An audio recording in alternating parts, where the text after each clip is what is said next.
They knew what those lights meant. The funeral pyre of their enemies, the PR 2 weeks after the battle. Lieutenant Tae-Yang led his platoon through the ruins of what had been Velnara Prime's northern continent. They were hunting down the last scattered groups of Krethik who had refused to surrender. Most were just stragglers trying to survive, but some were still fighting. The platoon moved carefully through a destroyed industrial complex. The Krethik had used this place for something, and intel suggested it was important. "Lieutenant," Corporal Bora called out, "you need to see this." Tae-Yang joined her at the entrance to a large underground chamber. What he saw there made his stomach turn. It was a breeding facility. The Krethik had been using captured Velnari as hosts for their larvae. Rows of containment pods held bodies, some still alive, most not. The victims' faces were frozen in expressions of horror and pain. "Get medical teams down here now," Tae-Yang ordered, his voice tight. "Anyone still alive gets emergency treatment. And document everything. The galaxy needs to see what these things did." Private Heian stood guard while others worked. She had seen combat, had killed enemy soldiers without hesitation, but this wasn't combat. This was systematic cruelty. She felt her hands shake with rage. "Why?" she asked Bora. "Why do this to civilians?" They weren't soldiers. They were farmers, teachers, artists. Bora looked at the bodies being carefully removed from the pods. 12 Velnari had survived barely. She was already calculating what medical supplies they would need. "Because some species see others as resources, not people," Bora said quietly. "That's why we're here. To make sure that thinking doesn't win." They saved who they could, 12 survivors out of hundreds. The rest were given proper burials according to Velnari custom. Tae-Yang made sure every name was recorded. These victims wouldn't be forgotten. Meanwhile, in orbit, Admiral Hyun-Soo was dealing with a different kind of battle. The Galactic Coalition had finally arrived, 3 weeks late after the fighting was over. They had sent a diplomatic mission rather than a military one. The Coalition ambassadors demanded a meeting aboard their neutral vessel. Hyun-Soo went, bringing Commander Seok-jin and a security detail. The meeting chamber was filled with representatives from dozens of species. Most looked either angry or uncomfortable. A Peltharian ambassador stood to speak first. "Admiral Hyun-Soo, your actions here represent a dangerous violation of Coalition protocols. You launched a military operation without approval. You destroyed an entire fleet belonging to a Coalition member species. A species actively committing genocide," Hyun-Soo interrupted. "Or did you miss that part?" The Krethik situation was being reviewed by the proper committees, while 15 million Velnari died. The Admiral's voice was cold. "Tell me, Ambassador, how many committee meetings is one life worth? How many reports need to be filed before you consider action?" A Horthak representative spoke up, his translator rendering his words in galactic standard. "You humans act as if you are above galactic law. You took matters into your own hands, because no one else would," Seok-jin said. "Where were your fleets? Where was Coalition intervention?" We waited for a response. The only thing we received was silence. The chamber erupted in argument. Some species defended the humans. Others called for sanctions. A few suggested expelling humanity from the Coalition entirely. Ambassador Young-sik arrived before the situation could deteriorate further.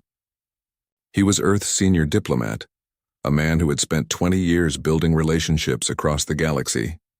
He had rushed to Velnara as soon as he heard what happened. "Honored representatives," he said, his voice carrying authority. "I understand your concerns. Yes, humanity acted unilaterally. Yes, we bypassed proper channels. And yes, we would do it again." The chamber fell silent. Young-sik continued. "Earth has a bloody history. We've committed atrocities against our own species, genocides, slavery, systematic destruction of cultures. We know what happens when good people stand by and do nothing while evil acts freely. We've learned those lessons in blood. We will not repeat those mistakes on a galactic scale." He activated a display showing footage from the liberation, Marines carrying wounded civilians, the breeding facility and its victims, the mass graves, the burning cities, and finally, the image that had spread across the entire galaxy, Private Heian carrying the Velnari child to safety. "This is why we came," Young-sik said. "Not for territory, not for resources, not for political advantage. We came because people were dying and we could help. If that makes us dangerous in your eyes, then perhaps you need to examine what you consider acceptable." A new voice spoke up. Ambassador Thelwyn stood, all four of his arms spread in a gesture of passionate appeal. "Honored representatives," the Velnari said. "You debate procedures while my people bury 15 million dead. The humans came when no one else would. They bled for us. They died for us. 247 human souls gave their lives to save mine. How dare any of you suggest they should be punished for that?" Other Velnari delegates joined him, speaking of the humans who fought beside their resistance, of the medical teams working day and night to save lives, of the Marines who had protected their children at the cost of their own blood. The tide in the chamber shifted. Some species remained opposed, but others began to speak in humanity's defense. The debate raged for hours. Finally, a vote was called. The motion to sanction humanity failed, but something unexpected happened next. The Velnari delegation proposed that humanity be granted a permanent seat on the Coalition Security Council, an honor usually reserved for species who had been members for centuries. The humans have proven themselves, Thelwyn argued. They have shown they will act when action is needed. The galaxy needs that. We need voices that will not hide behind procedures when lives are at stake. The motion passed by a narrow margin. Humanity would have a permanent voice in the Coalition's highest military decision-making body. Back on Velnara Prime, reconstruction continued. Human engineering teams worked alongside Velnari builders to restore what had been destroyed. The work would take years, but hope had returned to the planet. Corporal Bora worked in a field hospital that had been set up in the capital city. She had chosen to stay after most of the Marines rotated home. The Velnari needed medical personnel, and she had found something here. Purpose, maybe even redemption. An elderly Velnari woman named Keshatar worked beside her. Bora had saved the old woman's life during the first week of liberation, pulling her from the rubble of a collapsed building. Now Keshatar was teaching her Velnari healing techniques, exchange of knowledge between cultures. "You carry guilt," Keshatar observed one day while they treated patients together. "I see it in how you work. You push yourself too hard." Bora's hands didn't stop their work, but her eyes showed pain. 2 years ago I failed. Marines died because I wasn't fast enough, wasn't good enough. I see their faces sometimes. And now you try to save everyone to make up for those you couldn't save, Keshatar said gently. "Child, you cannot heal the past by exhausting yourself in the present. Then what do I do with it?" "You let it make you better, not bitter. Those you couldn't save would not want you to destroy yourself with guilt. They would want you to learn, to grow, to save others in their memory." Bora finally stopped working and looked at the old Velnari. "How are you so wise after everything you've been through?" Keshatar's large eyes showed deep sadness mixed with acceptance. "Because I too carry losses. My entire family died in the first days of the invasion. I could let that break me, or I could honor their memory by helping rebuild. We all choose what we do with our pain." In the city center, a memorial was being constructed. It would bear the names of every human who died in the liberation, alongside those of the Velnari resistance fighters who had fallen. At its base, a simple inscription in both languages. They asked for help. We answered. Admiral Hyun-soo attended the dedication ceremony. He walked among the names carved in stone, finding each of his lost crew members. 247 names. 247 families back on Earth grieving their loss. Rindal found him there. The young Velnari resistance leader had become something of a symbol for her people. The teacher who became a warrior when her world needed defenders. "Do you regret it?" she asked quietly. "The cost?" Hyun-soo was silent for a long moment. "I regret every life lost, but the alternative was worse. If we hadn't come, how many more would have died? Hundreds of thousands? Millions?" "The Velnari have a new word in our language," Rindal said. "The word for human has come to mean one who stands in the darkness for another. You've changed how we see the universe." "Just don't expect us to solve every problem," Hyun-soo replied. "We're not saviors. We're just people who decided that some things are worth fighting for." As the Admiral prepared to leave Velnara Prime, a message arrived from Earth. President Dayun had new orders. 3 other coalition species had formally requested human assistance with security situations. Pirates attacking trade routes, border conflicts threatening civilian populations, a territorial dispute that was escalating toward violence. The galaxy had noticed that humanity would act when others wouldn't. Now everyone who faced threats wanted Earth's help. Hyunsu read the requests and felt the weight of what they had started. By answering one, Warmind Chikral watched his tactical displays with growing unease.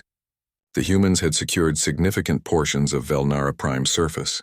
His ground forces were being systematically destroyed by enemy marines who fought with a ferocity he had never encountered. But he still held the orbital high ground. 32 capital ships remained under his command, including his massive flagship. The humans had only 16 vessels. Numbers still favored the Krethik. Deploy the fleet in sphere formation, he ordered. We'll surround them and attack from all directions simultaneously. Even Deathworlders can't fight in every direction at once.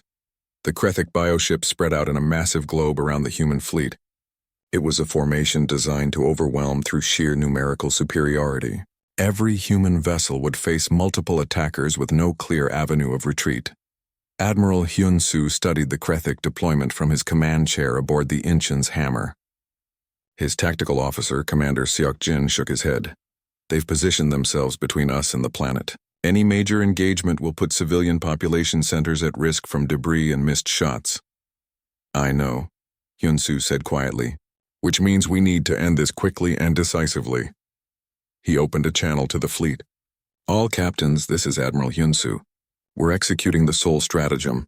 Task Force Alpha will execute in 3 minutes. Task Force Bravo, prepare to take punishment. Task Force Charlie, we jump on my mark. Captain Ji-won received her orders aboard the Sol's Fury. The Sol stratagem, named after her own ship, was a tactical maneuver that had never been tested in actual combat. It was risky, maybe even crazy. Perfect, understood, Admiral. Alpha is ready, she looked at her crew. Listen up. We're going to make the Krethik think they're winning. We're going to look weak, look scared, look like we're about to break, and when they commit everything to finish us, we're going to teach them what a mistake that was. Task Force Alpha consisted of 7 destroyers. They suddenly accelerated toward the Krethik left flank, firing as they came. The Krethik ships in that sector turned to engage, pulling 12 biocruisers out of the main formation. At the same time, Task Force Bravo, 4 destroyers and 3 supply ships, positioned themselves directly between the Krethik main fleet and Velnara Prime. They became a shield, accepting fire to protect the civilians below. The Krethik fleet concentrated their weapons on Bravo. Bioplasma beams lashed out, burning through armor. The human ship's shields flared and failed under the sustained bombardment. Hulls began to glow white-hot. Chikral felt satisfaction surge through him. The humans were brave, but bravery wasn't enough. They were being destroyed, their ships burning, their crews dying. Victory was close. Then Task Force Charlie disappeared. Every Krethik sensor operator reported the same impossible thing. The human dreadnought and 4 escort vessels had engaged their faster-than-light drives, while still deep in a gravity well. That was insane. The gravitational forces should have torn the ships apart or thrown them wildly off course. But this was humanity's secret advantage. Their FTL drives were crude compared to Coalition standard technology, but that crudeness made them robust. They could do things that sophisticated drives couldn't, like executing micro-jumps in conditions that would destroy other vessels. Task Force. Charlie reappeared 1 second later, directly above the Krethik formation, close, dangerously close, at a range where most species would never attempt to drop out of FTL. Admiral Hyun-soo stood on the bridge of the Incheons. Hammer and looked down at the Krethik. Fleet spread beneath him like targets on a firing. Range all weapons, he said calmly. Fire. The dreadnought's main gun, a spinal-mounted mass driver nicknamed the Judge, fired first. The weapon was essentially a massive railgun that ran the entire length of the ship. It accelerated a 3-ton tungsten slug to 40% the speed of light. The projectile hit the first Krethik bioship and punched completely through it. The kinetic energy was so enormous that it kept going, hitting a second ship, then a third, then a fourth. 4 capital ships died in a single shot, their organic hulls simply unable to withstand that kind of impact. The escort ships added their weapons to the bombardment. Railguns, missiles, and point defense lasers all fired at point-blank range into the confused Krethik formation.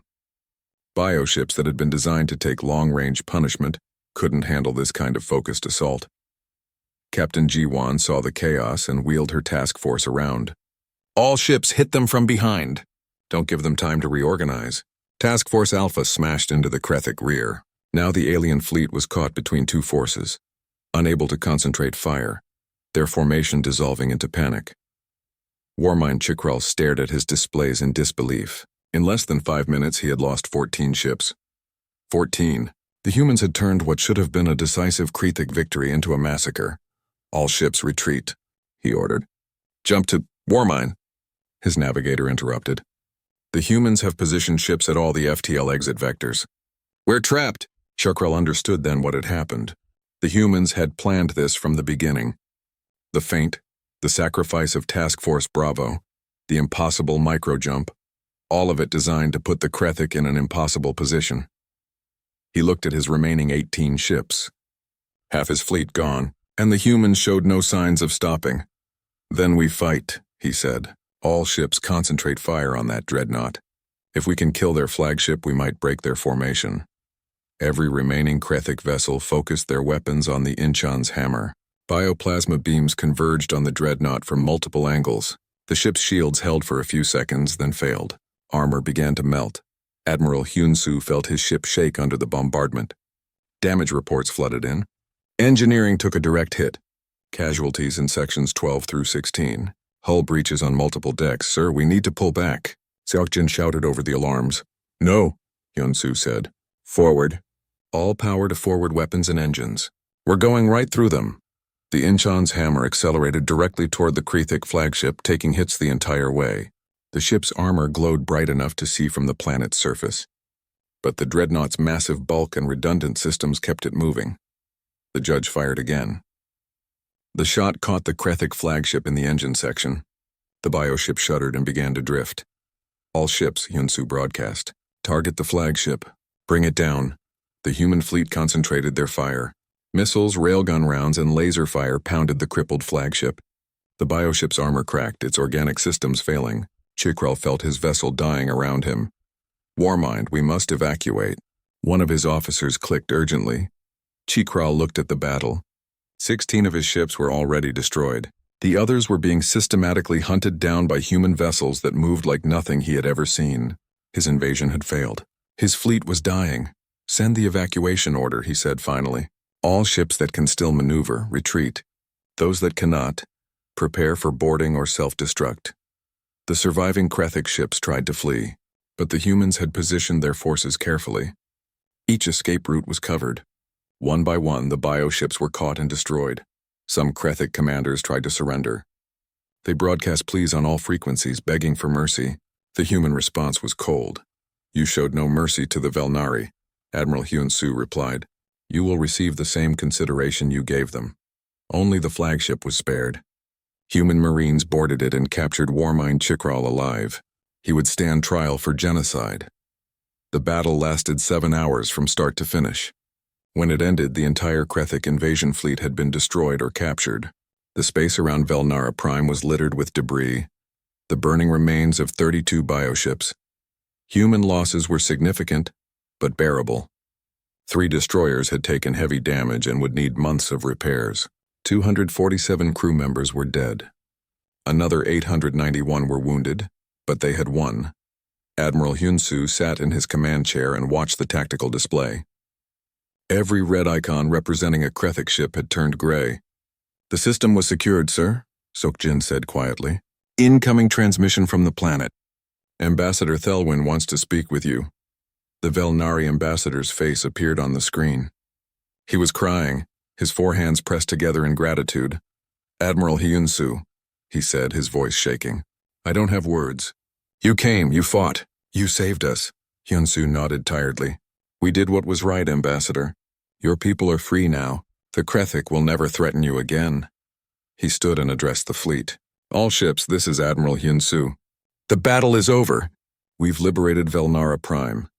Begin search and rescue operations for any human survivors in the debris field. Send medical teams to the planet's surface. And someone get me a damage assessment on the hammer. I want to know if we can make it home under our own power. He paused, looking at the faces of his bridge crew. They were exhausted, battered, but alive. You all did well today. Earth will be proud. More importantly, we can be proud. We stood between innocent people and their destroyers. We answered a call for help that no one else would answer. And we showed the galaxy what happens when Deathworlders decide that enough is enough. On the surface of Velnara Prime, the survivors watched burning debris rain down from orbit. The drop pod shook violently as it punched through Velnara Prime's atmosphere. Lieutenant Taeyang gripped his harness and watched the countdown timer. 30 seconds until impact. Around him, 8 Marines from his platoon did the same, their faces tense but determined. Red warning lights flashed. The pod had been tagged by Krethic anti-air fire. The automated systems compensated, but the ride got rougher. Taeyang heard explosions outside. Other pods weren't so lucky. 10 seconds. 5. Impact. The pod crashed through the roof of a large building and slammed into what had once been a floor. The doors blew open with explosive charges. Taeyang released his harness and rushed out, weapon ready. He found himself in a nightmare. The building had been a cultural center, some kind of museum or gallery. Now it was a death camp. Thousands of Velnari civilians were crowded into the main hall, surrounded by Krethic warriors. The insectoid soldiers were massive, their razor-sharp mandibles clicking as they prepared to execute their prisoners. The Krethic turned toward the sudden noise of the drop pod. For a moment, everyone froze. Human Marines and alien killers stared at each other across the ruined hall. Then Taeyang shouted, "Fire!" The next 10 seconds were chaos. Marine rifles cracked, sending high-velocity rounds into the Krethic. The alien warriors were tough. Their exoskeletons could stop smaller-caliber rounds. But human weapons had been designed to punch through body armor. The Krethic started falling. The aliens fought back. Bioplasma bolts sizzled through the air. One Marine screamed as a shot caught his shoulder. Another dove behind a pillar as Krethic warriors charged with their bladed arms extended. Taeyang's training took over. He fired controlled bursts, moving constantly using cover. His Marines spread out in practiced patterns, each covering the others. They had trained for close-quarters combat in urban environments. Earth's bloody history had taught them these lessons well. "Grenade!" someone shouted. An explosion rocked the hall. 3 Krethic went down, their bodies broken by the blast. The Marines pressed forward, clearing rooms and corridors with brutal efficiency. Corporal Bora moved behind the assault teams, her medical pack ready. She found the Marine who'd been hit in the shoulder and pulled him to cover. "I'm fine," he gasped. "Help the others." "Shut up and let me work," Bora said, already treating the wound. The bioplasma had cauterized most of the damage, but the burn was severe. She injected pain medication and applied synthetic skin. "You'll live. Stay here and guard the civilians." She moved to the next casualty, her hand steady despite the chaos around her. A voice in her head whispered about the mission 2 years ago, the Marines she couldn't save. She pushed it down. Focus on the present. Focus on the living. The firefight lasted 20 minutes. When it ended, 32 Krethic lay dead. The humans had lost 2 Marines killed and 7 wounded. But the 3,000 Velnari civilians were safe. Taeyang surveyed the hall, trying to calm his breathing. The civilians looked at the human Marines with a mixture of fear and hope. They had forearms, large eyes, and skin that ranged from pale blue to deep purple. They seemed so fragile compared to the Krethic. An older Velnari approached carefully, his 4 hands held up in a peaceful gesture. "You came," he said in heavily accented Galactic Standard. We thought no one would come." "We're here now," Taeyang said. He activated his communicator. "Command, this is Charlie 1. We've secured approximately 3,000 civilians at coordinates." He rattled off the location. "Requesting support and evacuation resources." The voice of Captain Dae Jung came back. "Understood, Charlie 1. Be advised we're reading heavy Krethic activity converging on your position. Reinforcements are 20 minutes out." 20 minutes. Taeyang looked at his platoon. 38 Marines, including the wounded. Against how many Krethic? He turned to the older Velnari. "Is there somewhere more defensible we can move these people?" The Velnari's eyes widened with understanding. Yes. The underground tunnels. They connect to the old city beneath this one. There are more survivors there organizing resistance." Resistance? Taeyang was surprised. "These were supposed to be pacifists. We are not warriors," the Velnari said quietly. "But we will not die without trying to save our children." Taeyang nodded with respect. "Then let's get your people to safety." The civilians were herded into the tunnels. The Marines set up defensive positions at the entrances. Tae-yang sent a fire team ahead to scout and another to guard the rear. The rest formed a protective cordon around the fleeing civilians. In the tunnels, they found more survivors. Hundreds of Velnari had been hiding in the underground passages. And leading them was a Velnari named Rindal, a teacher who had somehow become a resistance commander. Rindal was younger than Tae-yang expected, maybe the Velnari equivalent of 30. She wore makeshift armor cobbled together from construction materials and carried a tool that had been modified into a weapon. When she saw the human Marines, her face showed shock and then fierce hope. "You're the humans," she said. "The ones from the message." "We're 1st Platoon, Charlie Company," Tae-yang confirmed. "And we're here to get you out of this alive." Rindal quickly explained the situation. She had about 600 civilians in the tunnels, including many children. They had been conducting hit-and-run attacks on Krethik supply lines, nothing major but enough to slow them down. Now the Krethik were searching for them systematically. "We need to fortify this position," Tae-yang decided. "Captain says reinforcements are coming, but we need to hold until they arrive." The next few hours were frantic preparation. The Marines taught the Velnari resistance fighters basic defensive positions. They set up automated turrets at the tunnel entrances. They moved the children and wounded to the deepest parts of the underground system. Corporal Bora worked non-stop, treating wounded Velnari alongside injured Marines. Many of the aliens had burns, broken limbs, or worse. One child had lost an arm to a Krethik blade. Bora did what she could, her medical supplies running low. An older Velnari woman worked beside her, translating and helping with the alien physiology. "You are kind," the woman said softly.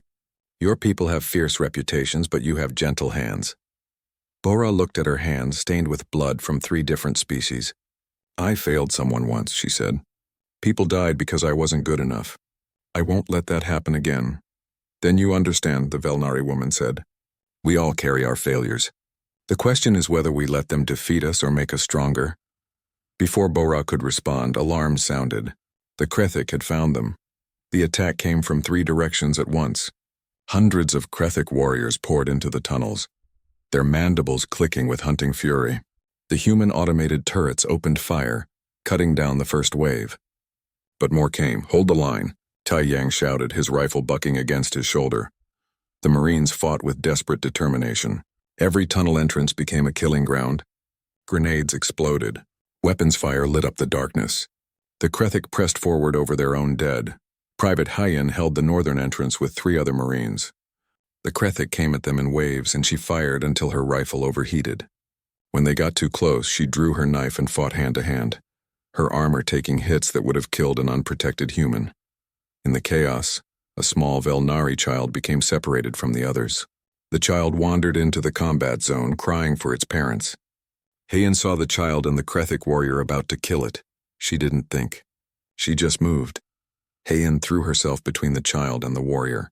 Her armor took the blade strike meant for the small Velnari. She fired her rifle one-handed, killing the Krethik at point-blank range. Then she scooped up the child and ran back to the defensive line. A Velnari resistance fighter had been recording the battle for historical documentation. He caught the moment on video, a human soldier covered in blood and burns carrying an alien child to safety. The image would later spread across the entire galaxy. The battle raged for 90 minutes. Just when ammunition started running critically low, reinforcements arrived. A full company of Marines smashed into the Krethik from behind, catching them in a crossfire. Overhead, human gunships provided close air support, their weapons tearing apart enemy formations. The Krethik broke and fled. The tunnels fell silent except for the moans of the wounded and the crying of frightened children.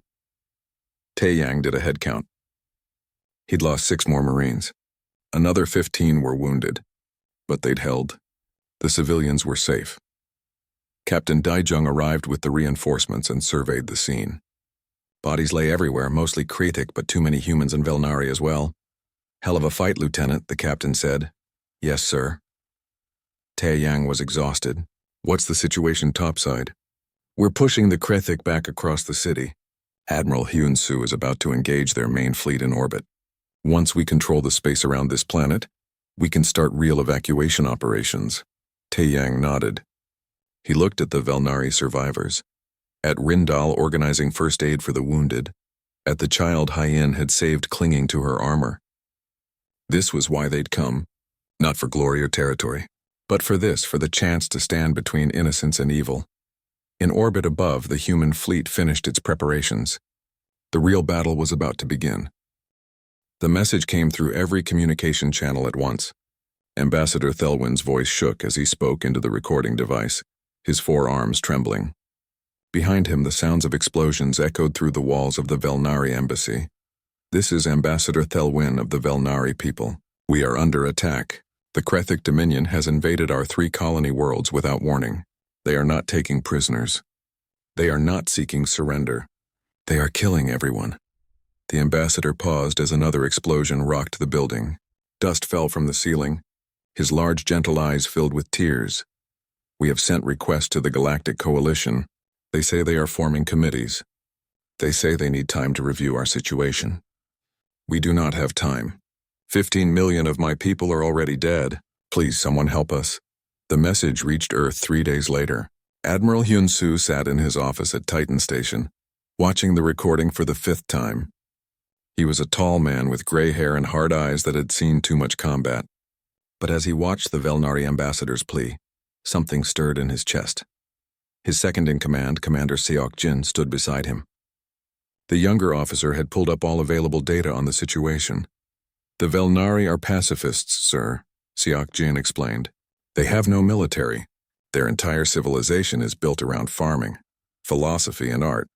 They've been part of the coalition for 200 years and never had a single conflict with anyone. Hyun-soo nodded slowly. And the Krethic? Insectoid species. Very aggressive. They've been expanding their territory for decades, but always through intimidation and small conflicts. This is the first time they've attempted genocide on this scale. The admiral stood and walked to the window. Outside, Earth hung in the darkness of space, blue and beautiful. His homeworld.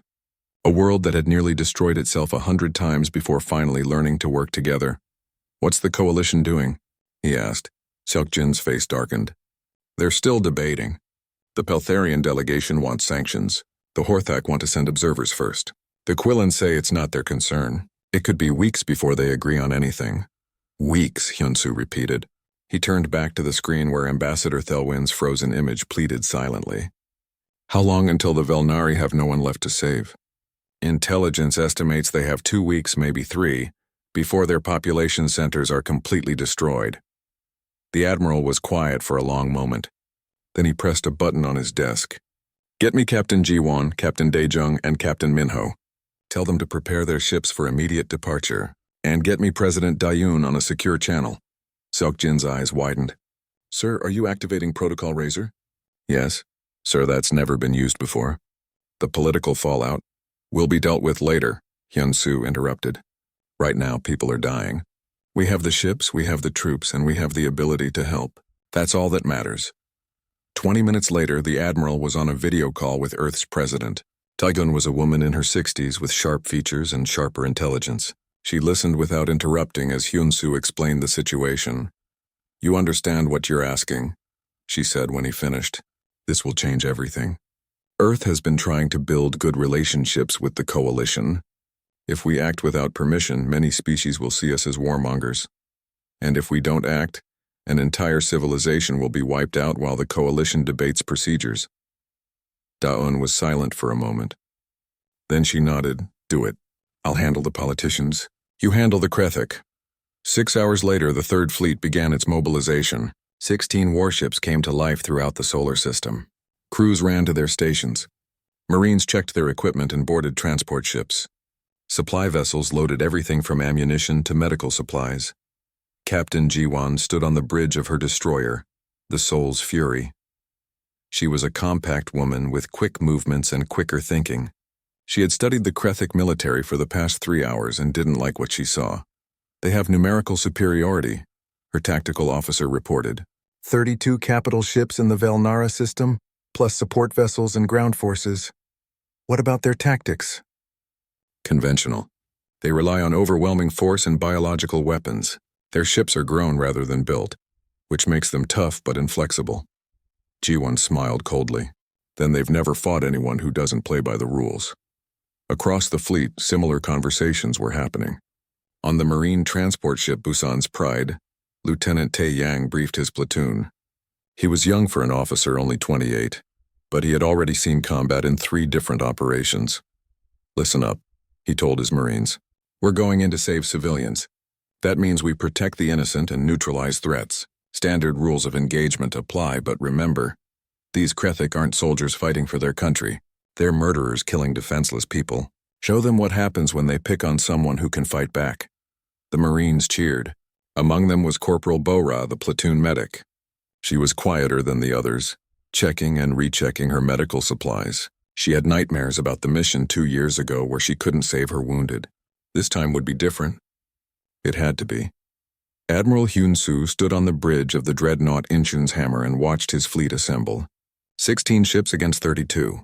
Not great odds, but humans had faced worse. He thought about Earth's history.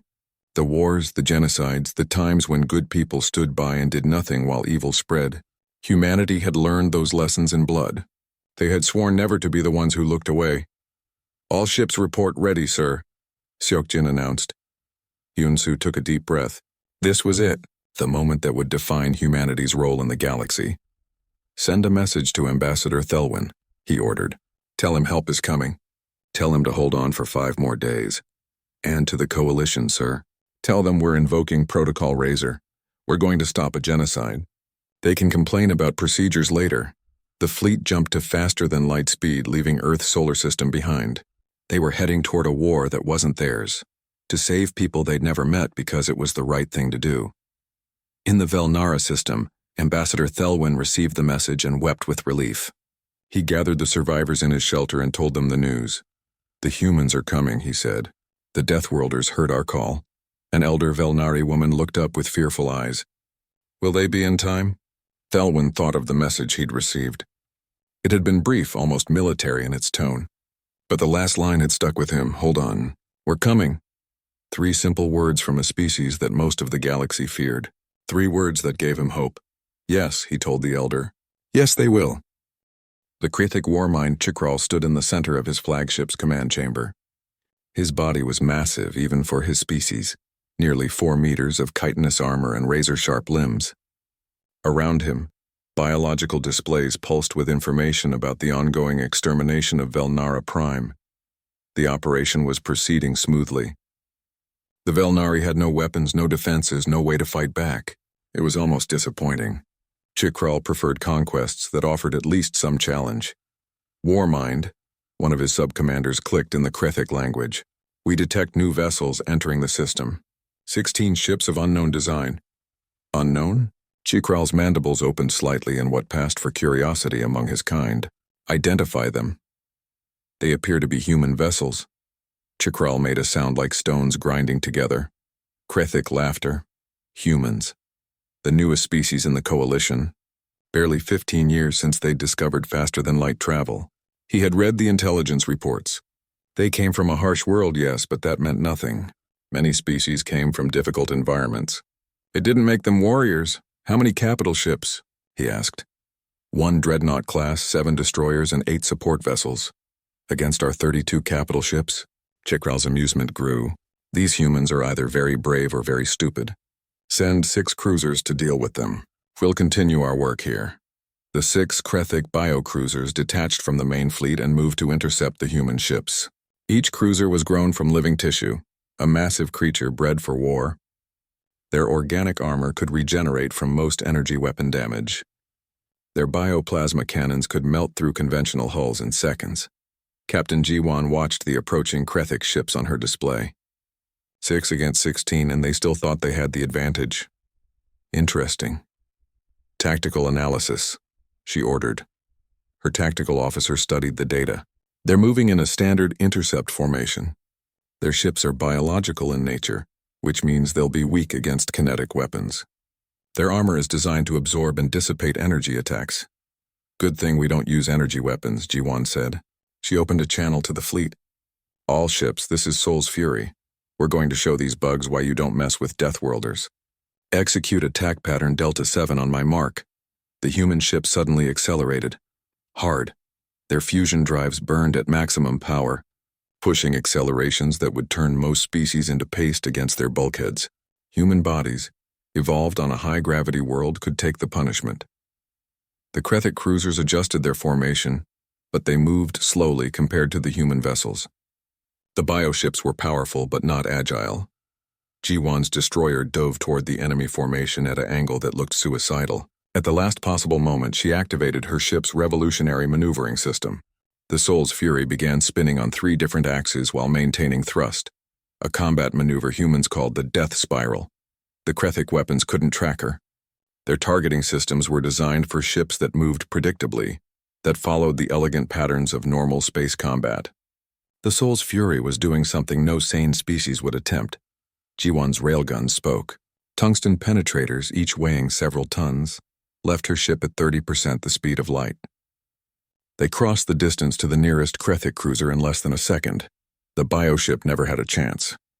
The kinetic rounds punched through its organic armor like paper. The internal explosions tore the creature apart from the inside. It died in seconds, spilling atmosphere and biological fluids into space. The other human ships pressed their attack. They moved in ways that violated every accepted rule of space combat. They spun, dove, and burned hard enough to make their hulls groan. And all the while they fired railguns, missiles, point defense lasers. The humans threw everything at the Krethic ships. A destroyer called Guangzhou's Hammer fired a spread of nuclear missiles that detonated around a bio-cruiser, cooking it with radiation that its regeneration couldn't heal. Another ship, the Daegu's Vengeance, executed a close-range pass that let it pour fire into a cruiser's exposed engine section. The Krethic sub-commander in charge of the intercept force realized, too late, that he had made a terrible mistake. These weren't the primitive newcomers the intelligence reports had described. These were predators. He tried to call for reinforcements, but the human electronic warfare was already disrupting his communications. 3 more of his cruisers died in rapid succession, torn apart by weapons that his species had no defense against. The last 2 Krethic ships tried to run. They didn't make it.